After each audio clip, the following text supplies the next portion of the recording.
Okay, third video. We are now going to talk about tubes, extension tubes, which are basically these kind of small devices. And again, this is in a series. This is now part 3, I think, where I'm sharing my first jumps into macro photography, and I'm just sort of explaining the parts I'm going to use when trying this new field of photography. So what I want to talk to you about is extension tubes. I've owned them for quite a while, and I think they are fun because they allow you to do one simple thing.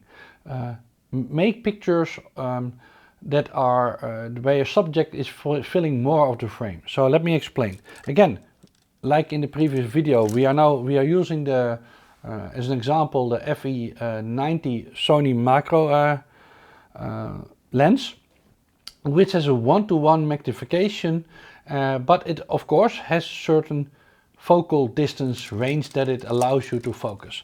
It won't focus of course like here, and it will focus from somewhere over here, right? So this minimal focus distance, of course, if I use it with this lens, decides how big something is able to become. So this lens, you can just see it in the specs, has a minimal focus distance. So I put now a manual focus, and it also says it's on the scale of 28 centimeters. So if you live in an inch country, that's your problem. Do the calculation backwards. But it's about this distance. So I'm putting the measurement tape on the small eye, which is on every camera. It tells you where the sensor is. So don't make the mistake if you have to say it's like 10 centimeters.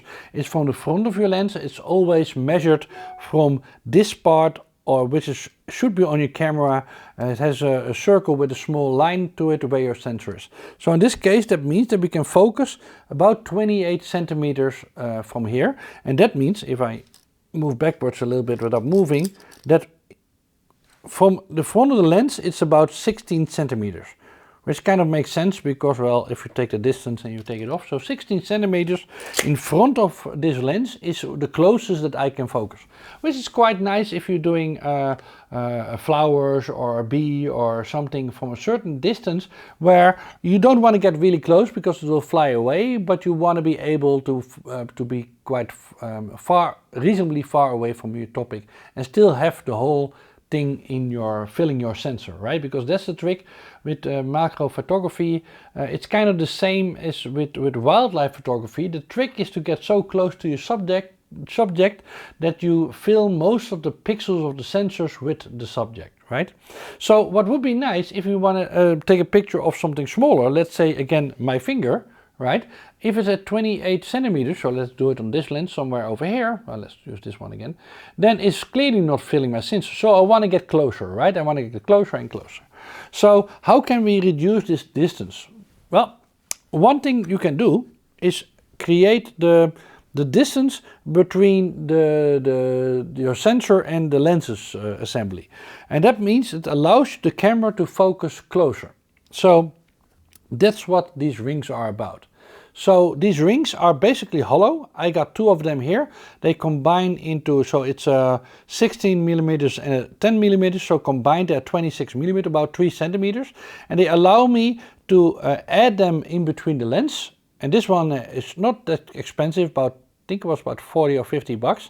And it has all the automatic or electronic contacts so that everything still works. Focusing works, you will lose light, but for the rest it kind of works. Now the idea is that you can just put them in between your lens. So let me put it on this one because it's easier for now. You can now see it becomes one assembly that fits onto your camera, right?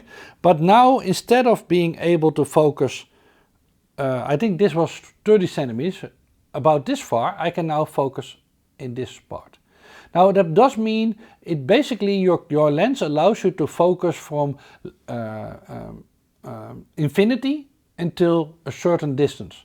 Now we are losing the ability to focus on infinity, so that's why they don't always build them like this, because you want to be able to photograph far away subjects.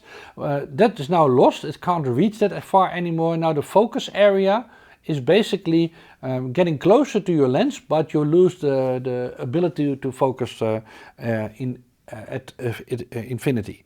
So, but you can see that this combination again is quite small. And of course I can also put them on this lens. If I put them on this lens, then the 28 centimeters or the 16 centimeters from the lens will be reduced to about this size. Now this combined with the trick of magnification, if you combine of course both of them, allows you to get really close to your subject. So this is kind of the second part that I'm going to use for macro photography. Again, this is quite a cheap buy. They are even cheaper if you don't want to have all the electronic contacts there. They're basically a whole tube, not much to it. So yeah, you can get them quite easily online. I just wanted to say that there's way more other cheap tricks like reversing your lenses and other tricks to do macro photography. I'm not going to explain them all, that's not the goal of these videos.